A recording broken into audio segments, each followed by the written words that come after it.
So what we're going to talk about today is estate planning 101, and particularly how to protect your family legacy.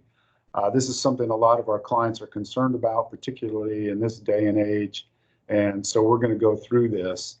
And again, hold your questions until after we finish, but I'll be willing to take those questions at that time. Okay, let me work this. All right. So what's the whole purpose of the workshop? Well, really, it's what is estate planning, and all of us have three options. We have really what we call the government plan. We have what is a trust, and we have protect your family legacy. And we're going to go over all of those. So what is estate planning? What three options do you have?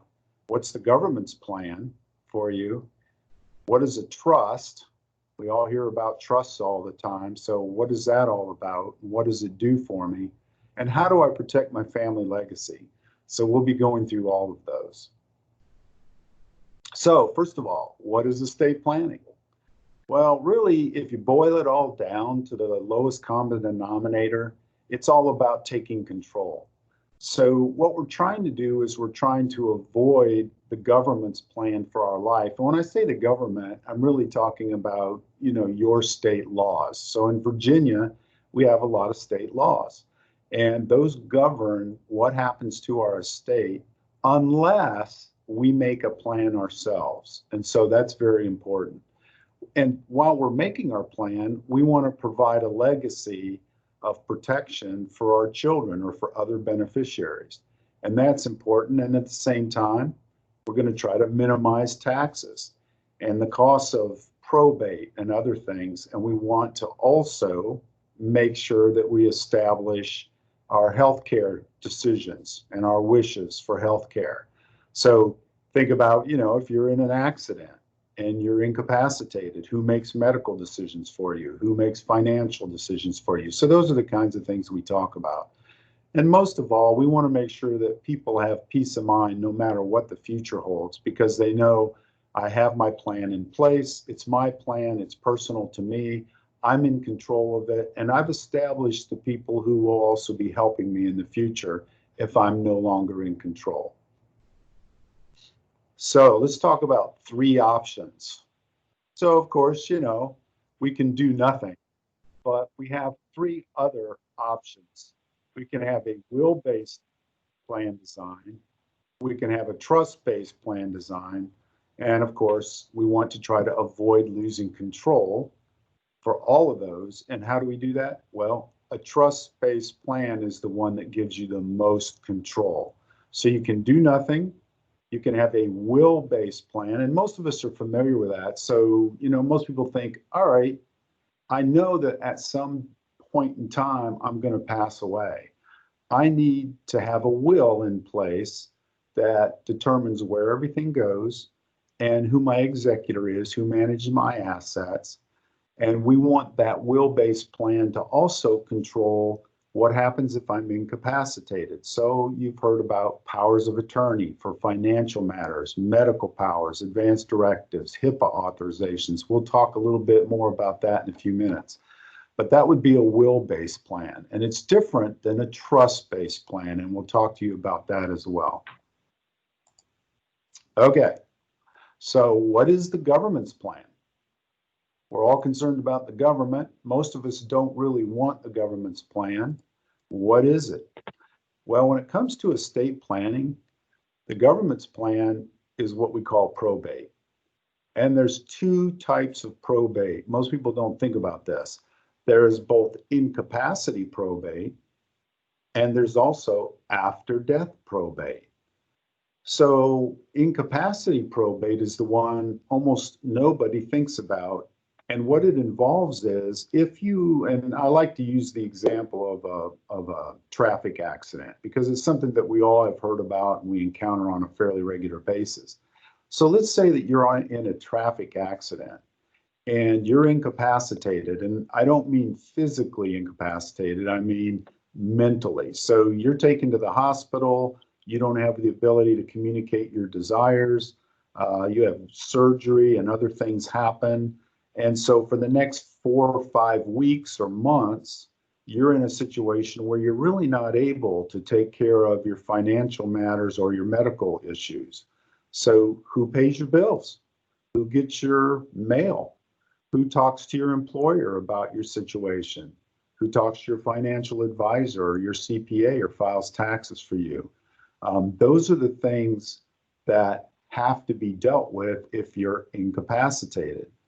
So if you don't have a plan in place, what happens is you go through this process we call incapacity probate. And what it means is that an attorney has to file a petition on your behalf at the court, and we have doctors come in and testify to whether you're incapacitated, or we call it incompetent or not. So it's an incompetency proceeding.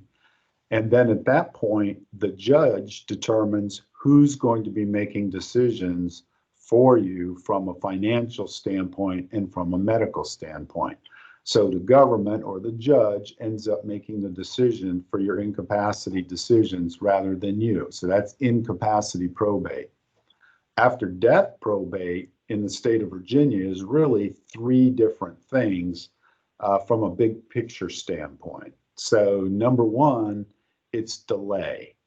Most people don't realize this, but creditors have at least 1 year in which to file any kind of claim they might have against your estate. And so because of that, the Commissioner of Accounts and the judges in Virginia don't like to see assets distributed to your beneficiaries until that year has passed, just to make sure there aren't any outstanding claims. So there's a delay with probate. Another thing there is there's a cost to probate. And every state is a little different about this, but in Virginia, the cost is around 5% of the total value of your estate that goes through probate. So if you think about, the value of your real estate, your investments, different tangible property, different assets that you own, and then you multiply that number by 5%, you're in the ballpark of what probate is going to cost. So you have the delay, you have the cost, and then the one thing that most people don't think about is you have publicity. So this used to not be a big deal, because back when I first started practicing law 30 some years ago, we didn't have computers.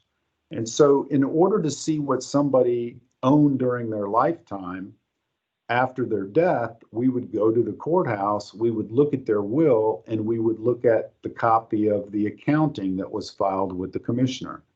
And we would be able to tell where everything was going and what those assets were that were transferring to your beneficiaries. Well, anybody can do that because it's public record. And now when something's filed with the court, it ends up digital and anybody can access it from their computer. So delay, cost, and publicity for probate. Most of our clients want to avoid that if they can. How do we do that? Well, it's with trusts. And what is a trust?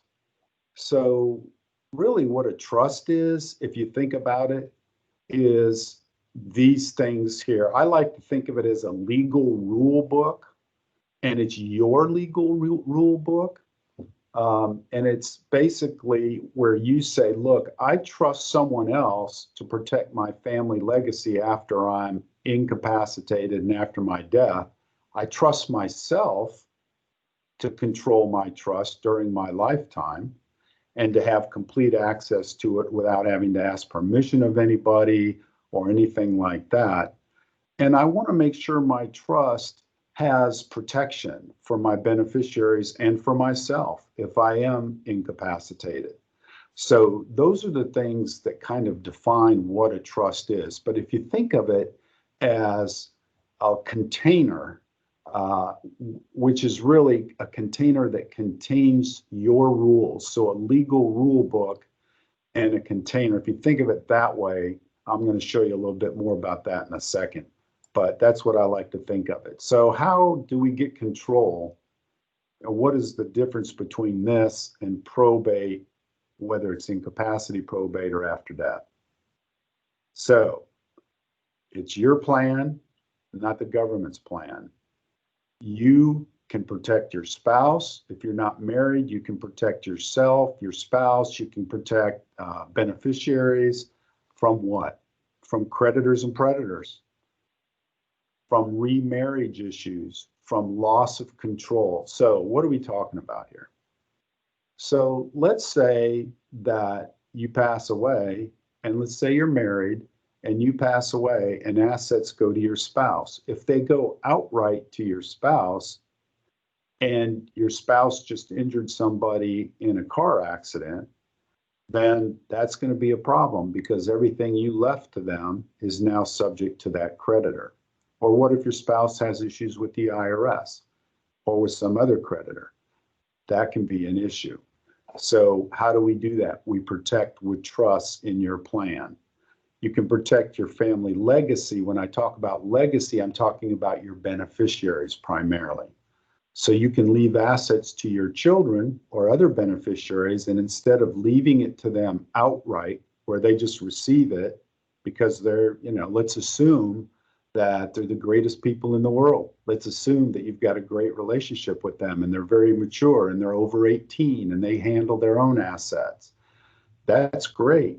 But if you leave them assets outright, it does not protect from third parties, from bad things happening from third parties. So lawsuits, divorce, bankruptcy.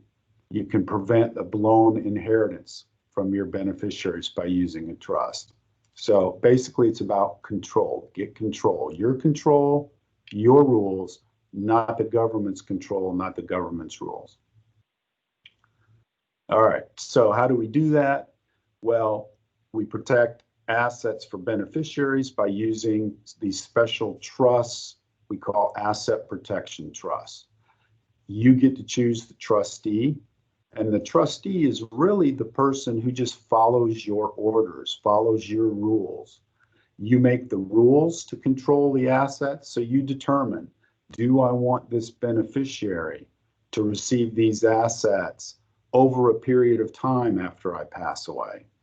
Or do I want this beneficiary to be able to make a decision themselves as to when they can take assets out of this protected trust? So there are a lot of different provisions. We have clients who have children or beneficiaries who are in prison or who just got out. We have other ones who are married to people that I call the evil spouse. And our clients are concerned that if they leave any assets to their child without some protection, the evil spouse will get them. So you get to structure, with our help, you get to structure the rules that control your trust during your lifetime and also your trust for your children or other beneficiaries. And so you're able to provide complete asset protection from creditors, from the evil spouse, and we call all of that bad weather. And of course, as you know, none of us has the ability to predict when bad weather is going to come in our life. So we kind of look, what does your life look like today? What are your concerns and priorities today? And what does it look like in the future potentially? So we try to cover everything. Now I'm going to throw up a couple of graphs here. And these are graphs that we actually use when we work with somebody to start planning their estate. And it's real important that you kind of understand, well, what are we really talking about here in terms of assets? I use that term assets, and there's different types of assets. There are what we call purple assets and green assets. So you'll notice in the purple asset category, there's real estate, tangible personal property. What that is those are all the things that you have around you in your home. It could be or outside of your home, it could be your vehicle. It could be jewelry. It could be fixtures, furniture, art, all, a collection of some sort. Those are tangible things. Of course, your bank accounts, investment accounts, and then if somebody owes you money, or you have a business, or you own a trademark or copyright, those are all what we call purple assets.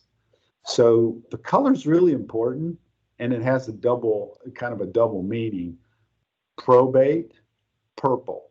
So purple is for the kind of assets that go through probate if the government's plan is what you choose. So if you don't have a plan, then it goes through probate. Now, here's the interesting thing. Most people think if I have a will, a last will and testament, most people think that avoids probate, but it doesn't. All that does is it allows the probate court to understand where you want everything to go and who's responsible for managing it. And of course, we call that person an executor. So not having a will goes through probate. Having a will, purple assets go through probate. How do we avoid it? We put purple assets into a trust, and I'll show you a graph that depicts that in a second. And when we put those in the trust, we call that funding the trust. And then any asset that goes into the trust avoids probate completely. So that's kind of a nice feature. Now, what about these green assets? Okay, they're different. We don't put green assets into a trust, particularly retirement plans, IRAs, 401ks.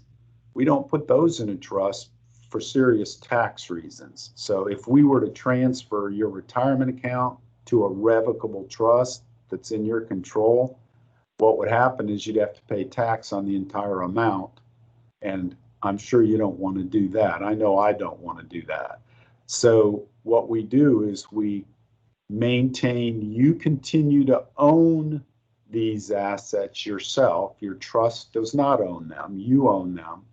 But we want to make sure that the beneficiary is identified properly. And you'll see a reference to a Ben Black trust and a Bonnie Black trust. I'm going to show that to you right now. All right, so that's kind of an overview of assets, and it's important that you kind of understand the difference between purple and green assets. So now I've got this other graph up. And what I'm going to do too is I'm going to make sure, and our team will make sure that we send this entire presentation to you so you'll be able to refer to these. And we'll send it to you in a PDF format so you don't have to have any special software or anything. You can just look at the presentation this way. So I put together kind of a fictional client scenario, but it's on a graph that we use a lot. This one happens to be for married couples, but doesn't matter if you're married, single, or whatever. We have a separate graph for each person. We're very concerned that everything be unique to our clients.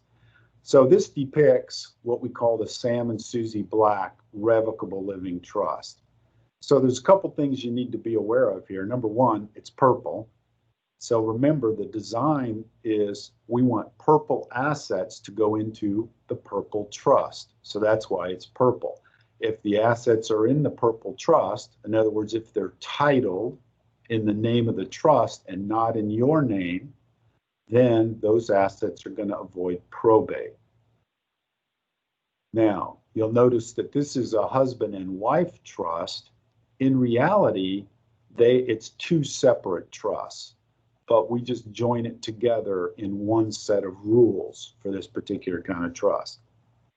So we also have green assets depicted over here, retirement accounts, life insurance, and that kind of thing. And the reason we do that, again, is for tax purposes and for control purposes. We want to make sure that our clients properly beneficiary designate where those assets go at their death. All right. So this part of the graph at the top is all about what's happening during your lifetime while you're alive and well. And if you're married, this part of the graph here depicts what happens after one person passes away. If you're not married or after the second person passes away, this part of the graph depicts what happens after that. Okay? So hopefully everyone can see that. So we have retirement accounts that are going to be beneficiary designated as part of the plan. And we have a trust that's established. And this is your trust. You are in complete control. Nobody else is in control. You don't pay management fees to anyone. You can put purple assets in. You can take them out. You can buy. You can sell. You do everything just like you do now. It's just that your bank account, your real estate, your investment account are all named, in this case, the Sam and Susie Black Revocable Living Trust. Now, after Sam passes away, and this graph assumes Sam passed away first, everything can go to Susie, or better yet, part of Sam's assets go into what's called an asset protected marital trust. And this is like a little fortress. So if at the time of Sam's death, he had creditors, or we had a situation not too long ago where Susie was driving the car, Sam was in the car with her, Susie ran a red light, injured somebody in the accident, Sam passed away, and Susie survived, but we knew Susie was probably going to get sued by the person she injured. That's a problem. So we made sure that there wasn't any claim filed, but we were able to move assets into the protected trust, including her house. Susie was able to continue living in the home. Any asset titled in the trust over here, the fortress, was safe from bad weather. Anything that she continued to have over here was not, but she still had the ability to receive income and principal in discretionary ways. So that was a good plan. So that's legacy protection after one spouse passes away. Now, if you're not married, or if your spouse has just passed away, or in the event that your spouse does pass away, then the question is, well, where does everything go from there? So for Sam and Susie, they had two kids, Ben, who was about 25 years old, and Bonnie, who was about 15 years old. So they wanted to make sure they planned for them and they could take care of their needs no matter what. And they wanted protection. So what they did was they said, look, when both of us pass away, instead of leaving everything to Ben, he's 25, we're going to make sure, and then trusting him to take care of Bonnie, we're not going to do that. We're also not going to split our assets up and leave them outright to Ben, even though we trust him and he's got a great life and wife and everything else going on. We're concerned that there might be some bad weather in his life at some time in the future.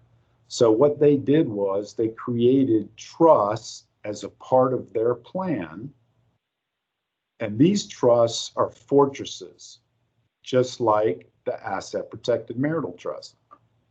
So what that means is when Sam and Susie both pass away, the assets go 50-50 to Ben and Bonnie. And then the question is, what are the rules? So these are protected trusts. What are the rules and who do they want to manage or carry out their rules for this trust? So you name a trustee and we work to figure out the rules. In this case, the rules for Ben were Ben can take out whatever he wants whenever he wants. And Ben is the trustee of his own trust. And Sam and Susie named Tammy trustee to back them up. So if they were incapacitated during their lifetime, Tammy trustee would take care of their affairs.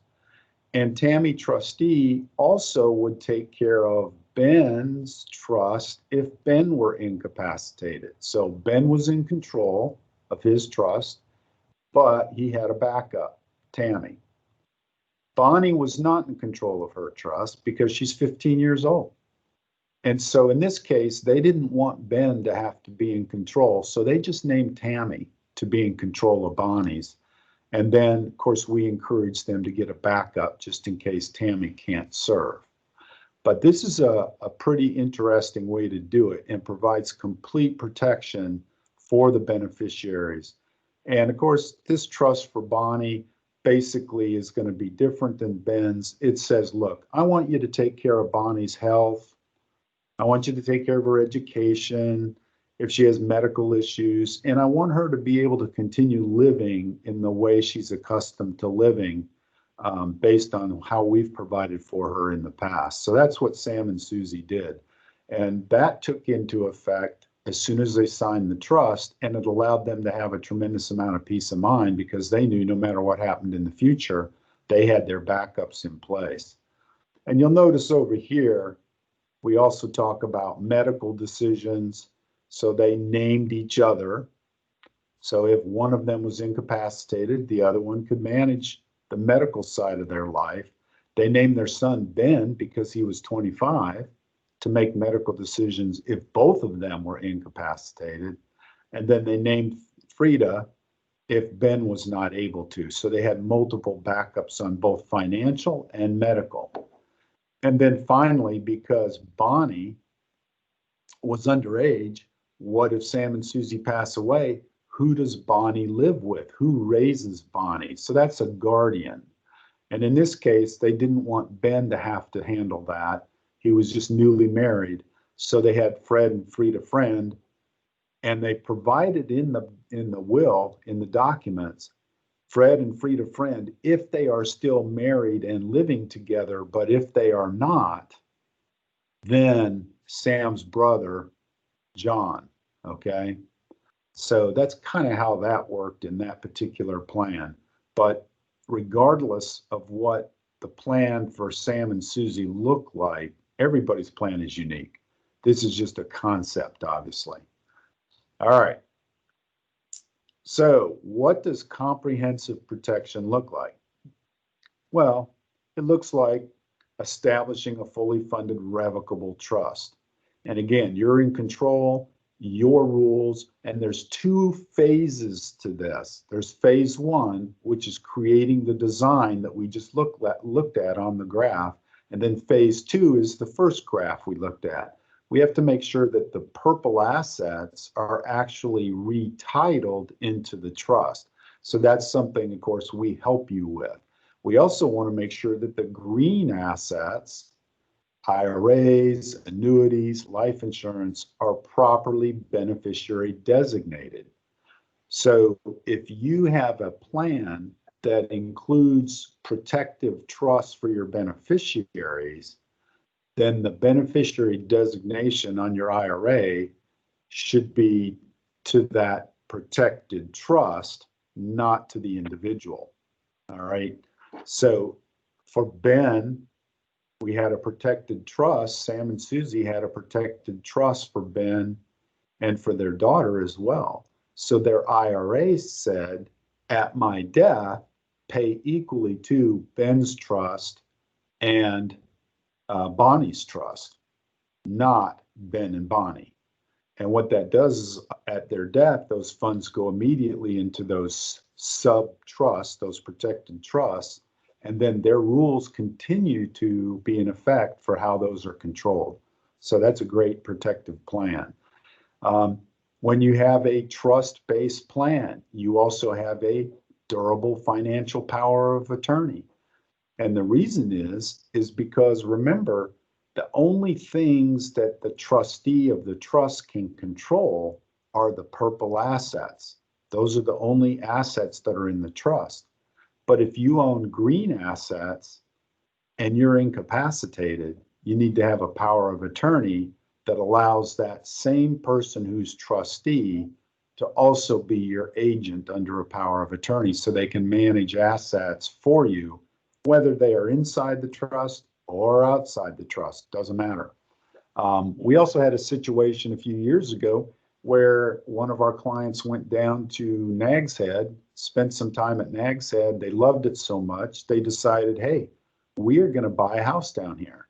So they signed a contract that legally bound them to purchase a home. On the way back, they were in a car accident and they were both incapacitated. They had a trust-based plan, but the house they were going to buy wasn't in the trust yet. And the contract that legally obligated them wasn't in the trust yet either. And so they had to we used their power of attorney to make sure that their priorities and everything was taken care of on, they had to go get a mortgage. They had to get the title done. They had to do all of those things that we all do. And then their son was the agent on the power of attorney, and he ended up showing up at the real estate closing with the power of attorney in closing.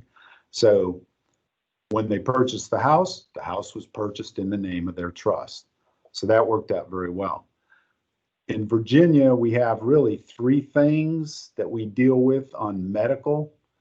You have a medical power of attorney, you have an advanced healthcare directive, and you have what we call a HIPAA authorization. So three different things. Here's how they work.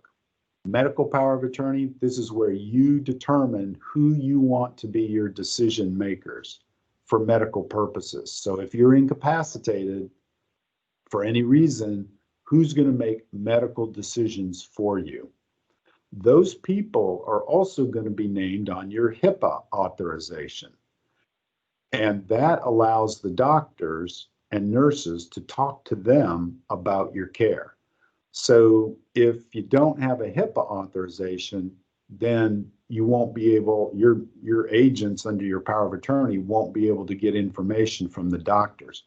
And sometimes people will say, well, I have a couple of people I want to be decision makers, but I also want other people to have access to information.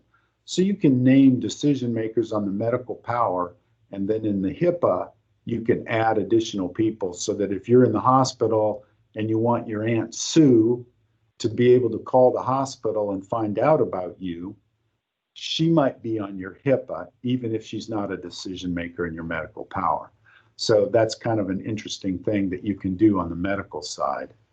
And then the advanced healthcare directive, that's probably, I think, the most misunderstood thing. And the reason for that is that every state is different. Everybody has different rules about that.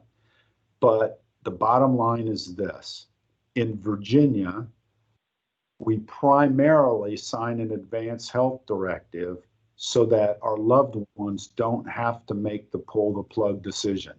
So end of life, if you're in a permanent vegetative state as determined by board certified medical physicians and they meet certain criteria and you are on artificial life support, then what ends up happening is when you sign your advance directive, you are essentially giving an order to them saying, when I signed mine, it was I, Doug Davis, in advance, am ordering the medical community to pull the plug on me if I'm ever in this situation, because I don't want my wife or my children to have to make that decision.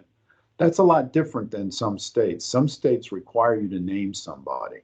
Now, that being said, if you wanted to, you could name somebody, but generally most people are going to use the advanced healthcare directive as their direction to the medical community so that nobody else that they love or care for has to make that actual decision.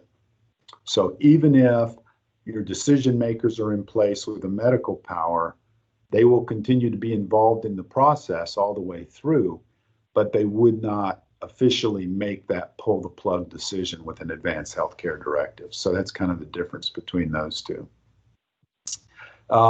Comprehensive protection also includes the nomination of a guardian for minor children. So if you have minor children, you're going to want to make sure that you have what we call a pour over will.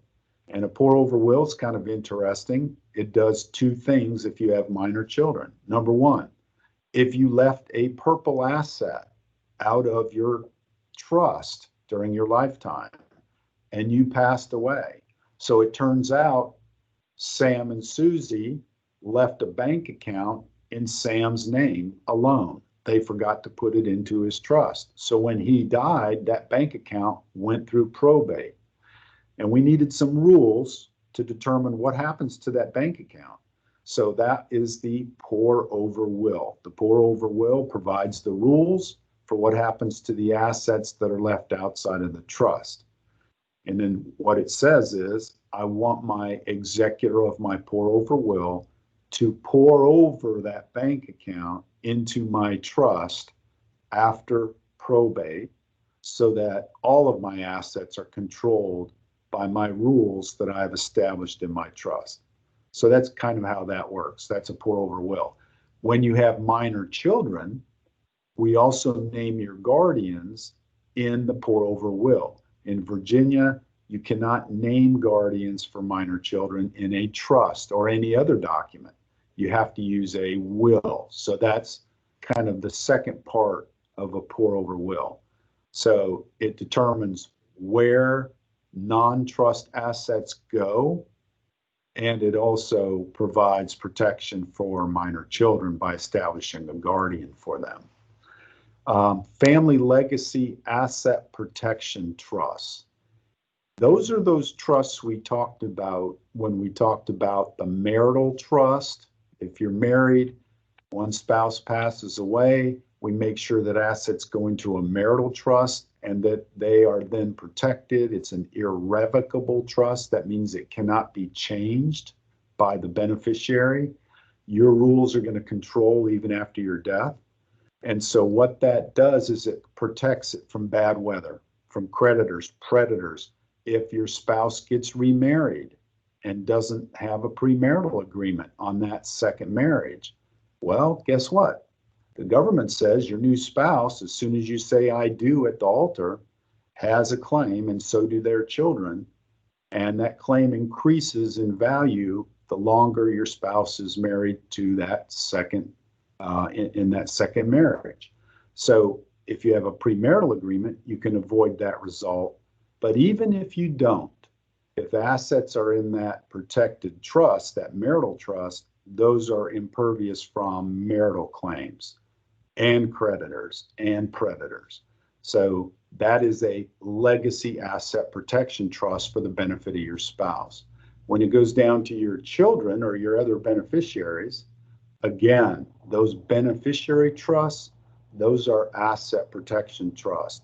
So creditors, predators, if those children are married to the evil spouse, you get to decide the rules for that and provide complete protection and flexibility for them as well. So it's very nice. And then a comprehensive plan or protection also involves making sure that green assets are beneficiary designated properly. So again, instead of naming a beneficiary outright, for instance, maybe we name an asset protection trust for the benefit of that child to be the beneficiary of the IRA. On life insurance, a lot of times we will name your trust the beneficiary. So when you pass away, the funds go straight into your trust, and then the trust has all the rules and all the what ifs. What if somebody's passed away before I thought they would? What if this person isn't able to manage these assets as trustee and it's the successor trustee instead? So all the what ifs of life and all the bad weather are protected from when the funds go not to an individual beneficiary, but to a trust at death. So IRAs, 401ks, life insurance, annuities, those are the kinds of assets. Again, we call those green assets. Those are the kinds of assets that we want to make sure go into trust protection if possible, and if that's what you want. All right. So how do you do all of this? Well, you have to get a plan in place, because if you don't, then the government's plan is what's going to rule how your legacy is handled. And you can do that in a lot of different ways. You can do it yourself. A lot of people do that these days. You can hire an attorney to do it. The challenge, I think, for everybody is once you're incapacitated, if that ever takes place in your lifetime, and certainly after our death, we really don't have a chance to change things. You know, it's, gee, I wish I would have done it this way rather than that way. So you won't know if something is wrong until it's too late. And that's why estate planning is so crucial, is we don't know what weather is coming in our lives in the future. And we want to make sure we take care of that in advance, and also for the benefit of our beneficiaries, our children or our spouse. So that's important. Find a qualified attorney.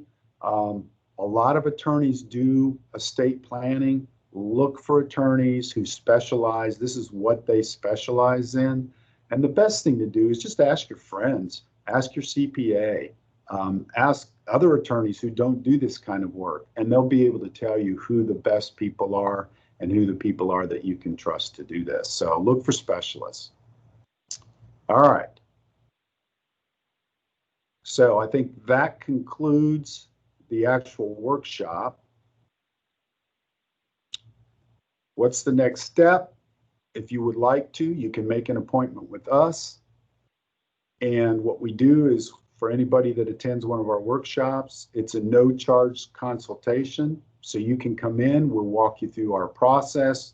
We use those graphs again, so you've seen those, you've gotten a head start on that. And all you have to do is call, schedule. We'll do a video conference, or we'll do an in-house meeting. And right now, because of COVID, we're doing the in-house meeting with full protection, with masks, and we have barriers set up and that kind of thing. So you'd be fully protected. But that's the next step. You just make an appointment with us. You can call in and ask for any one of our team members, and they'll help you out. And then we'll have that initial conference. We'll find out what your priorities are. We'll send you some materials in advance that you can fill out and send to us. And then we'll find out what your objectives are and your priorities and talk to you about your unique plan. At that point, we usually will quote a fixed fee. So we don't bill hourly on this kind of thing. It's a fixed fee.